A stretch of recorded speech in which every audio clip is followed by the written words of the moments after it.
untuk bisa memberikan rekomendasi selama 6 bulan laporan. Bagaimana mereka yang bisa memberikan laporan, anggarannya belum ada, mereka turun untuk bersosialisasi, apakah harus mengeluarkan uang pribadi? Ini kan jadi persoalan. Saya ke Bung MTA. Ini menarik bahwa di satu sisi masyarakat menunggu kehadiran KKR, tapi di sisi lain banyak kendala. Apakah Bung MTA telah melakukan inventarisir data-data yang menjadi kendala pergerakan KKR ke depan? Ini data korban atau data kendala? Bukan data korban, menginventarisir masalah-masalah. Okay. Jadi kalau yang pertama memang dasarnya bahwa lembaga kita lembaga baru. Tentu lembaga baru itu syarat dengan masalah dia. Oke, karena kita masih berbenah. Tetapi dalam rentang waktu dari pelantikan bulan 11 sampai sekarang itu hal yang paling menghambat itu hal-hal yang sangat administratif lah, sangat teknis di tingkat dinas.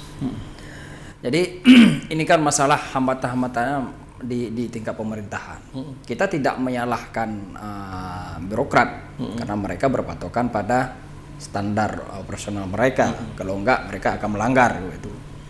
Tetapi yang mengakibatkan tersendatnya adalah seharusnya waktu itu bisa dipercepat untuk ada pertimbangan pimpinan, misalnya apakah kepala dinas, apakah sekda atau gubernur, itu bisa dipercepat, tetapi itu terlambat terus, mengulur-ulur. Nah, jadi hal-hal seperti itu yang menjadi hambatan. Tetapi kalau kerja-kerja kita selama kita sejak dilantik sampai sekarang kita masih terus bekerja. Tentu bekerjanya sesuai dengan standar kita hari ini. Belum bisa kita lakukan pengungkapan. Kenapa? Karena memang tim itu belum kita rekrut karena tidak ada anggaran. Anggaran yang ada saja itu belum kita eksekusi karena masih bintang. Itu butuh perintah gubernur untuk bisa dieksekusi oleh dinas, dan sampai kemarin itu belum turun, sampai hari ini belum turun perintah gubernur atau sekda bahwa itu udah bisa dijalankan. Nah, artinya dalam tanda kutip itu pemerintah sendiri yang menghambat kerja komisioner KKR. Kalau sosialisasi, kawan-kawan tiap hari sosialisasi. Kerja kita menghadiri acara seperti ini juga sosialisasi. Betul. Kawan-kawan turun ke daerah, kemarin ada Fajran sama Mas Tur Yahya turun ke Barat Selatan, itu difasilitasi oleh kawan-kawan bahwa kan anggaran pribadi. Nah, jadi anggaran di pemerintah belum bisa dieksekusi. Fenomena apa yang kira-kira teman-teman KKR rasakan? Maksudnya? Dengan kondisi sudah legal formal, sudah diplotkan anggaran, tapi masih di bintang. Ya, karena kan alasan mereka belum ada sekretariat. Belum ada sekretariat, belum bisa kita eksekusi alasan dinas. Ya kalau belum ada sekretariat, udah segera bentuk sekretariat, tetapi itu nggak jalan-jalan. Kantor belum ada, pertama dikasih kantor Dekranaz, kemudian istri gubernur kirim bahwa kami tidak bisa memberikan kantor itu. Terus mana kantornya? Nggak ada juga.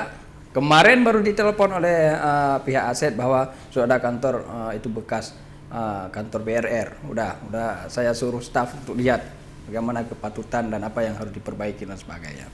Nah, artinya hambatan-hambatan itu hambatan yang sangat teknis, administratif dan sebagainya.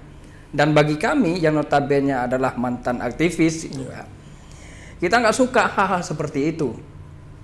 Nah, jadi membola-bolai begini, begana, itu hal-hal seperti itu kita nggak suka. Dari dulu memang kalau nggak benar, udah nggak benar aja.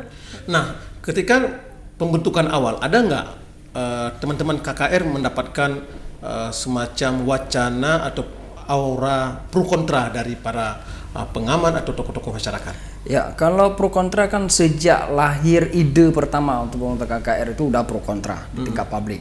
Baik di Jakarta, di Aceh, di luar negeri pro kontra terhadap keberadaan KKR di Aceh. Nah, tetapi hari ini KKR sudah ada. Ya. Yang terpenting hari ini adalah sebenarnya pemerintah, baik pemerintah Aceh, DPR maupun pemerintah pusat, adakah kesepahaman untuk keberadaan KKR ini? Itu yang paling penting. Betul. Persoalan debat hukum, yang pertama itu bukan ranah kami komisioner, bahwa itu adalah ranahnya DPR, gubernur, pemerintah lah. Ranah kami adalah KKR, kami bekerja sesuai dengan opsi yang telah dimandatkan. Nah, tetapi penting bagaimana kepentingan politik dan hukum pemerintah penangan mereka terhadap keberadaan KKR di Aceh. Ya. Karena apa? Karena nanti akan berpengaruh besar terhadap hasil kerja daripada KKR Aceh. Betul. Walaupun KKR sekarang belum bisa bekerja, tetapi kita harus mengingatkan pemerintah agar jangan rugi hasil kerja kita itu tidak terkomunikasi dengan pemerintah pusat.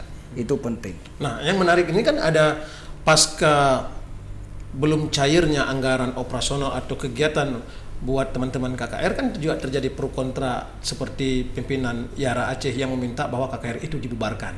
Saya juga ingin, ini kan juga perlu penjelasan termasuk dari pandangan hukum tuntutan pembubaran itu. Apakah sesuatu yang patut direspon atau tidak? Tapi tahan dulu, Bung Erlanda. Pemirsa tetap di News TV, Penegak Aceh segera kembali setelah yang satu ini.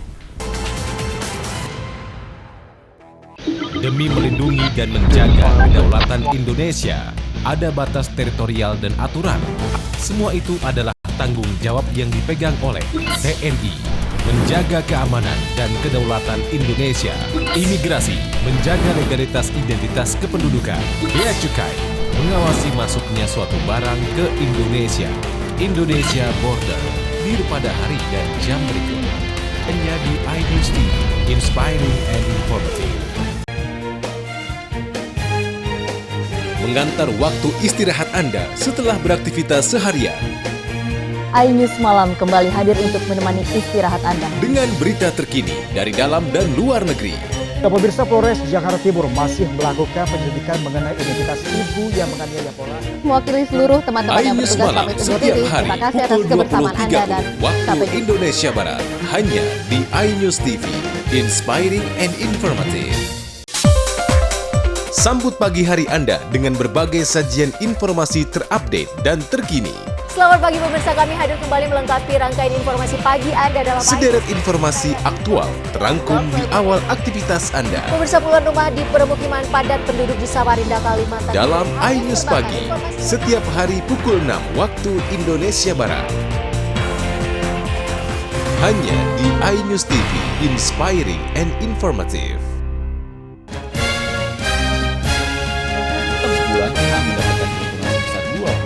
Kumpulan informasi aktual, berimbang dan terpercaya hadir menemani aktivitas di sore hari Anda. Mulai dari berita politik, ekonomi, sosial, hingga kebudayaan di Indonesia. Disiarkan secara langsung dalam program iNews Pagi.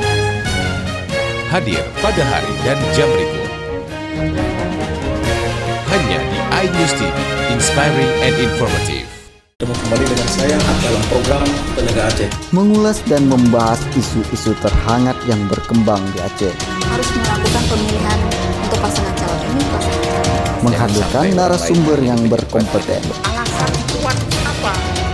Dan dibawakan secara ringan. Yang juga berada Penegak Aceh hadir pada hari dan jam berikut. ada kecenderungan suatu lihat. Hanya di iNews TV, inspiring and informative.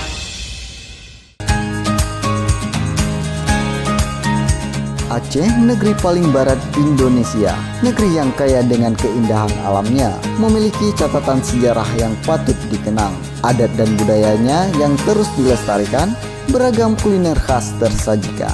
Seramo, program khusus yang mengemas kearifan lokal Aceh, hadir pada hari dan jam berikut. Hanya di iNews TV, inspiring and informative. Pemirsa, tanpa terasa kita telah berada di penghujung acara program Penegak Aceh Sore yang berbahagia ini. Tema yang kita angkat masih dasar hukum KKR dan pemenuhan hak korban bersama dengan Bung Muhammad MTA, Komisioner KIP Aceh, dan Bung Erlanda Julian Syahputra, pengamat hukum muda dari Unsyah. Saya kembali kepada Bung Erlanda. Ini kan ada yang menarik gitu ketika ada wacana dari pimpinan Yara yang meminta bahwa KKR ini dibubarkan saja. Maka apakah ini ada koneksi antara beliau menuntut pembubaran KKR dengan belum cairnya anggaran dari pemerintah Aceh? Ya, mungkin saya ingin coba memberikan gambaran bahwa ini kondisi pembentukan KKR ini kan bukan hal yang baru digagas gitu. Ini gagasan yang sudah sangat lama, bahkan sangat dirindukan pada saat belum berdamai pun sudah sangat dirindukan lembaga ini hadir gitu. Di saat lembaga ini sudah ada wacana untuk bisa membubarkan, kita tentu menyayangkan kondisi ini. Walaupun memang ada dasar-dasar pemikiran hukum dari teman-teman IARA itu untuk bisa membubarkan KKR ini karena dianggap bertentangan dengan peraturan perundang-undangan. Namun saya di sini ingin mengatakan bahwa sebenarnya pada konteks perundang-undangan tidak ada hal yang bermasalah sebenarnya. Ya, memang kalau kita melihat dalam konteks kanun itu sendiri, dasar menimbangnya sudah sangat lengkap, mulai dari undang-undang pemerintah Aceh sampai dengan konteks yang memang diratifikasi langsung dari luar gitu ya, ECOSOP gitu sama SIPOL 12 2005, 11 2005 itu juga sudah diakomodir di dalamnya. Nah, bahkan terkait persoalan ini juga sudah memerhatikan aspek-aspek pembentukan peraturan perundang-undangan yang ada. 12 2011 itu undang-undang pembentukan peraturan perundang-undangan sudah diadopsi. Artinya ini sudah selesai, sudah clear. Bahkan dalam kanun sendiri, dalam kanun nomor 5 tahun 2011 pembentukan kanun, ini juga sudah tidak ada persoalan lagi. Artinya terkait soal legalitas KKR hari ini itu sudah lama diperdebatkan, tapi persoalan hari ini tidak ada lagi yang harus diperdebatkan. Nah, ada nggak konsekuensi hukum atas pihak yang menahan walaupun dengan argumentasi yang menurut mereka juga masalah hukum? Iya, kalau pihak yang menahan dalam arti kata di sini mungkin ini kan terkait persoalan kinerja daripada KKR mungkin ini dikhawatirkan karena memang mereka mungkin menafsirkan pada konteks di sini hal yang tidak terpisah seperti yang saya sampaikan sebelumnya bahwa antara KKR Aceh dan KKR nasional itu hal yang sama. Padahal ini dua barang yang berbeda. Tapi karena soal koordinasinya perlu karena kita Aceh adalah wilayah Negara Kesatuan Republik Indonesia. Tidak bisa Aceh bekerja sendiri kecuali Aceh sudah merupakan daerah yang terpisah, sudah menjadi negara. Nah, ini yang menurut saya memang sekali lagi saya sampaikan bahwa pemerintah Aceh, ini tugas pemerintah Aceh. Kita nggak bisa menaifkan kinerja KKR karena KKR di sini memang mereka tidak harus lagi memikirkan persoalan regulasi di sini. Soal legalitas mereka tidak usah pikirkan, soal pekerjaan itu PR mereka. Tapi soal legalitas pemerintah pusat dan pemerintah Aceh harus sama-sama duduk dalam segala hal. Politik will inilah kita tunggu, ya, karena memang masyarakat itu menantikan apa sebenarnya KKR ini. Karena memang di daerah yang mungkin juga pernah merasakan konflik, mereka ini memahami KKR ini seperti lembaga peradilan gitu ya, mengungkap, menyeret peserta kejahatan dan sebagainya. Maka konteks sosialisasi di sini kan penting. Saya ingin gini, Bung Erlanda, ketika komisioner KKR ini telah terbentuk, legal formalnya itu telah semua terpenuhi, apakah dibenarkan para pihak yang terlibat untuk keberlangsungan perjalanan operasional lembaga KKR ini berhak mempertanyakan legalitasnya KKR itu? Ya, tentu berhak karena memang di dalam pasal 9 Kanun nomor 17 tahun 2013 tentang KKR, di situ disebutkan terkait persoalan biaya operasional, anggaran dan sebagainya. Di sini ada pola koordinasi yang mungkin walaupun tidak diatur secara eksplisit ya. Tapi di situ mensiratkan bahwa KKR di sini berhak mengkoordinasikan dengan pemerintah Aceh.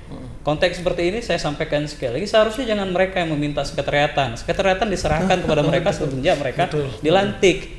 Ini kan hal yang aneh, setelah dilantik kantornya nggak ada, mobilnya juga belum tentu ada. Bahkan mungkin saya nggak tahu nih apakah gajinya sudah dibayar belum, ini juga nggak jelas juga. Nah, ini yang menurut saya harus di-clearkan oleh pemerintah Aceh. Makanya saya mensangsikan sejak awal kenapa akhirnya KKR diburu-buru dibentuk. Mungkin dalam pola pikir negatif saya, apakah ini ada persoalan konteks politik yang lebih praktis gitu, mengklaim menjadikan jargon ini kita sudah berjuang untuk memperjuangkan hak asasi manusia. Setelah ini selesai, tidak ada perhatian lebih terhadap KKR. Ini yang kita sayangkan. Makanya memang mungkin di akhir masa pemerintahan Dr. Zaini Abdullah bersama Pak Muzakir Manaf, ini harus dituntaskan dulu. Tuntaskan sehingga ini bukan berarti menjadi PR baru bagi Pak Irwandi. Ini harus tuntas dulu, jelas dulu kesekretariatannya, jelas dulu anggarannya, jelas dulu nanti bagaimana pola proses pembayaran terhadap staf-staf yang akan direkrut. Minimal 2 untuk 6 itu atau maksimal 6. Jadi 36 ya Bang. Oke, saya ke Bung MTA. Ini kan menarik penjelasan dari Bung Erlanda, ini membuka kita semua bahwa sedianya harus pemerintah yang lebih terdepan untuk menyiapkan segenap instrumen fasilitas demi jalannya organisasi yang bernama KKR. Kendati dalam beberapa bulan ke depan perjalanan KKR, teman-teman komisioner sudah sangat amat bersemangat untuk terus bekerja. Namun operasional dan dukungan baik yang berbentuk sekretariat maupun personil itu masih terkendala. Ada nggak plan selanjutnya dari para komisioner? Enggak, plan kita itu tetap kita meminta kita baru bisa bekerja secara administratif kalau kantornya sudah ada. Kita baru bisa bekerja administratif apabila sudah ada staff, dan itu sekarang belum ada. Sedangkan kerja-kerja kita terkait dengan kerja-kerja sosialisasi, kemudian pertemuan dengan korban, kita tetap kerja.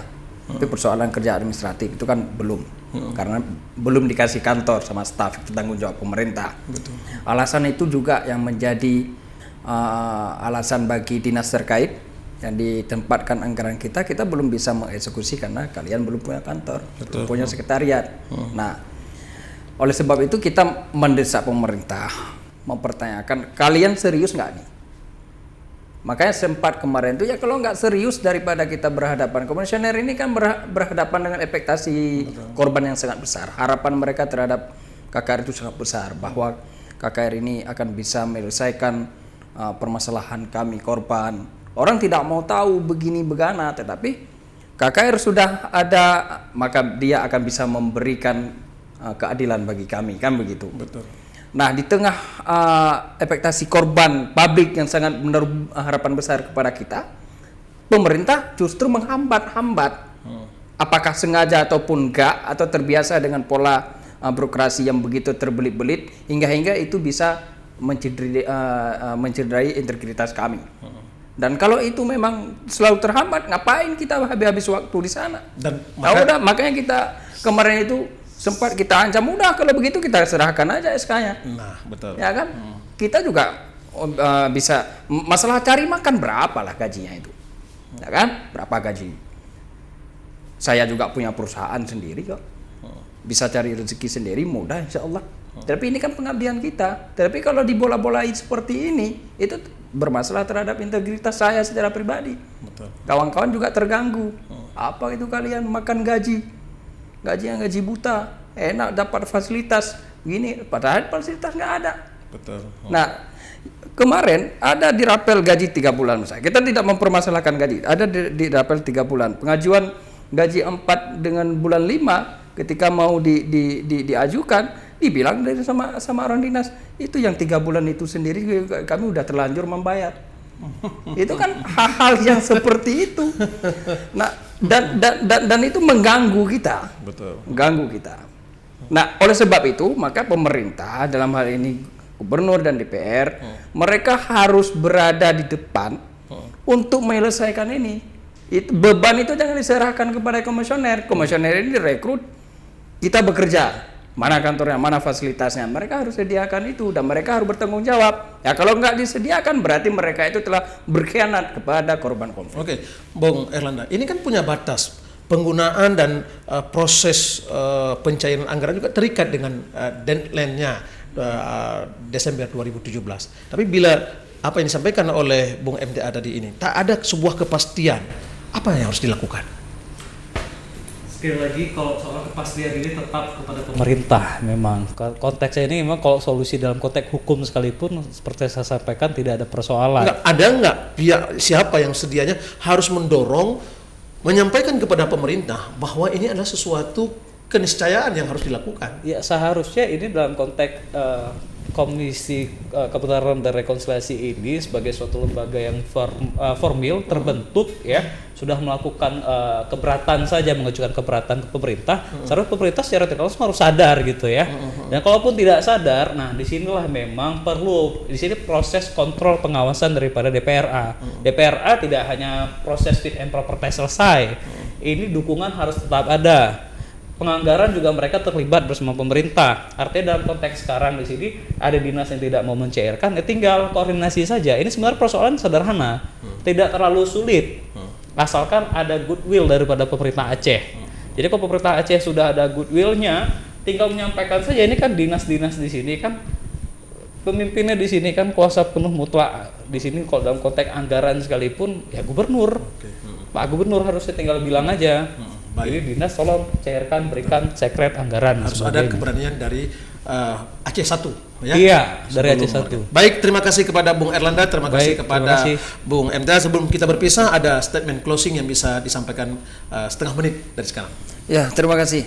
Nah, KKR ini dibentuk sebenarnya adalah untuk menyelesaikan konflik masa lalu yang kemudian sebagai cita-cita permanenisasi terhadap perdamaian. Nah, KKR itu adalah jantung substansi dari perdamaian. Kalau KKR yang diinginkan bisa untuk memberikan keadilan bagi korban tidak kita respon baik, maka dendam itu akan terus terwariskan. Kemudian dengan ada hasil pengungkapan kebenaran, negara sendiri juga punya data yang valid, berapa korban, kemudian apa yang dialami oleh korban, apa yang terbaik kita lakukan kepada korban. Kemudian dengan ada hasil pengungkapan itu, negara juga punya referensi apa penyebab-penyebab sehingga terjadinya tindak pelanggaran itu. Dan karena sudah ada hasil pengungkapan itu, negara punya referensi untuk bisa melakukan reformasi dan perbaikan institusi, terutama TNI dan Polri. Baik, Bung Erlanda, silakan.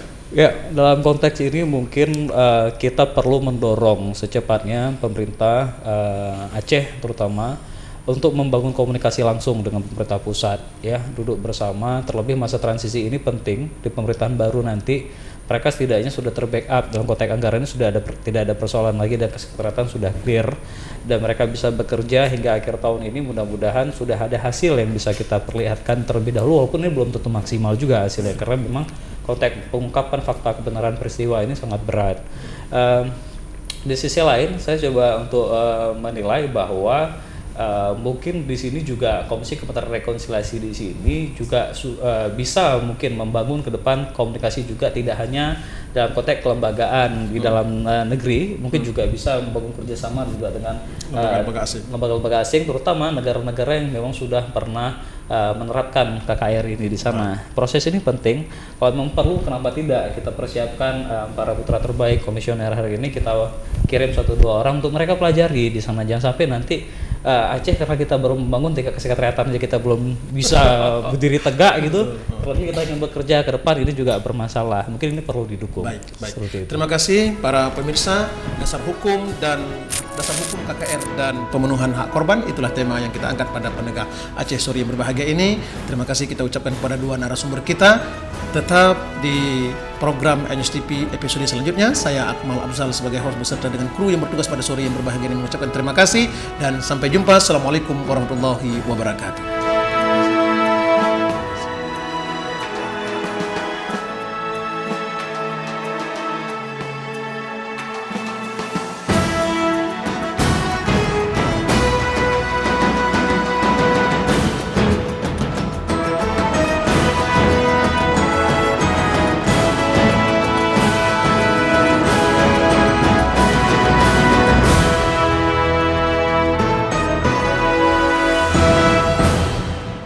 Kembali dengan saya dalam program Penegak Aceh. Mengulas dan membahas isu-isu terhangat yang berkembang di Aceh.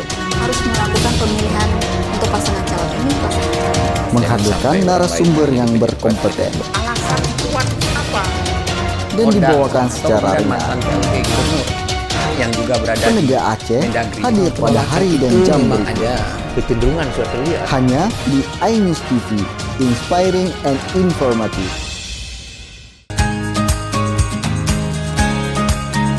Aceh, negeri paling barat Indonesia, negeri yang kaya dengan keindahan alamnya, memiliki catatan sejarah yang patut dikenang, adat dan budayanya yang terus dilestarikan, beragam kuliner khas tersajikan.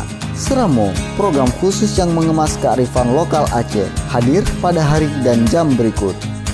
Hanya di iNews TV, inspiring and informative. Demi melindungi dan menjaga kedaulatan Indonesia, ada batas teritorial dan aturan. Semua itu adalah tanggung jawab yang dipegang oleh TNI. Menjaga keamanan dan kedaulatan Indonesia. Imigrasi, menjaga legalitas identitas kependudukan. Bea Cukai, mengawasi masuknya suatu barang ke Indonesia. Indonesia Border, hadir pada hari dan jam berikut. Hanya di iNews TV, inspiring and informative. Mengantar waktu istirahat Anda setelah beraktivitas seharian. iNews Malam kembali hadir untuk menemani istirahat Anda. Dengan berita terkini dari dalam dan luar negeri. Pemirsa, Polres Jakarta Timur masih melakukan penyelidikan mengenai identitas ibu yang menganiaya pola. Mewakili seluruh teman-teman yang iNews bertugas Malam pamit undur setiap diri. hari Terima kasih atas pukul kebersamaan Anda dan 20.30 waktu sampai jumpa. Indonesia Barat. Hanya di iNews TV, inspiring and informative. Sambut pagi hari Anda dengan berbagai sajian informasi terupdate dan terkini. Selamat pagi pemirsa, kami hadir kembali melengkapi rangkaian informasi pagi Anda dalam Sederet informasi aktual terangkum di awal aktivitas Anda. Pemirsa, puluhan rumah di permukiman padat penduduk di Samarinda, Kalimantan. Dalam iNews Pagi, setiap hari pukul 6 waktu Indonesia Barat. Hanya di iNews TV, inspiring and informative. Sebulan kita mendapatkan keuntungan sebesar 20 juta. Kumpulan informasi aktual, berimbang, dan terpercaya hadir menemani aktivitas di sore hari Anda. Mulai dari berita politik, ekonomi, sosial, hingga kebudayaan di Indonesia. Disiarkan secara langsung dalam program iNews Pagi. Hadir pada hari dan jam berikut. Hanya di iNews TV, inspiring and informative. Telah terjadi gempa bumi sekitar pukul 5 pagi tadi. Menyajikan berbagai update informasi di tengah aktivitas Anda. Mulai dari dunia politik hingga peristiwa terhangat dalam sehari. Inilah iNews Siang selengkapnya. Pada hari dan jam berikut. Hanya di iNews TV, inspiring and informative. Selamat pagi. Selamat pagi. Sangat inspiratif. Inspiratif sekali. Berbincang santai bersama kami di pagi hari. Selamat pagi semuanya. Membahas beragam informasi ringan dan menghibur. Ditemani bintang tamu yang menginspirasi dan menambah wawasan Anda. Intermezzo setiap Senin sampai Jumat pukul 10.03 waktu Indonesia Barat. Hanya di iNews TV, inspiring and informative. Ruang sidang telah dibuka. Dua bukti hasil lab berbeda. Semua bisa berpendapat. Anda salah lagi-lagi. Semua bisa beradu argumen. Kalau itu hanya dibacakan atau tidak. Untuk mencari solusi dan peliknya sebuah isu. Itu bukan jadi soal. Akibatnya bukan. Oke, nanti kita gali lagi Bang Afan. Setiap Kamis pukul 19.03 waktu Indonesia Barat. Dalam Polemik on TV. Telusuri setiap peristiwa teraktual. Mengungkap realita di balik sebuah fenomena. Dalam Special Report. Hanya di iNews TV, inspiring and informative.